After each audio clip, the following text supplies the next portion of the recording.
Imagine 4 objects: an aluminium toy, an iron nail, a copper pipe, and a gold ring left out in the open for many years. Which of the 4 materials do you think will be in the best condition when they are rediscovered? Pause, think, and continue when ready.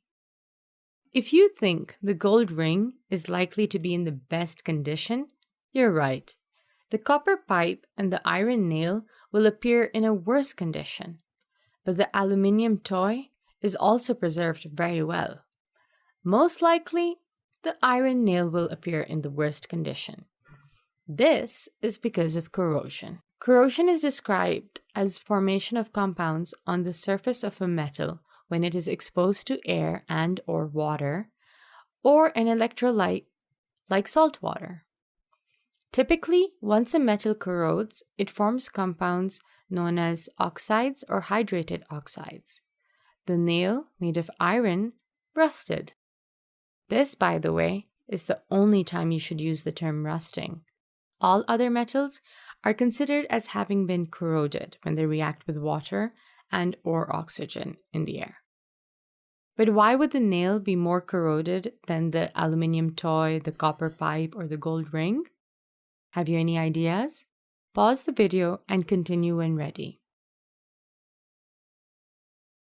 The reason is the metals all have different reactivities.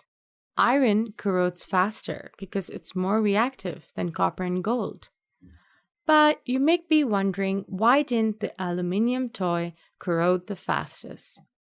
The truth is, aluminium is more reactive than iron, so it reacts fastest with the oxygen from the air, forming aluminium oxide.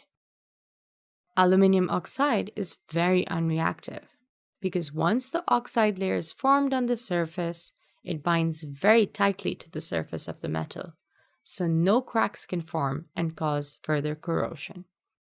Here's a challenge. How might you use this idea to protect the iron nail?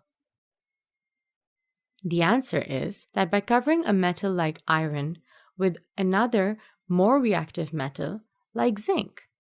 Zinc forms an oxide layer quickly. The iron underneath is then protected. This process is called galvanizing and can last up to 100 years. If you think of the metal on a bike, corrosion can be prevented by painting the frame, the static part, or greasing the metal parts like the chain, which moves, or by covering it with a thin layer of a less reactive metal like tin, copper, or gold, but that would be very expensive.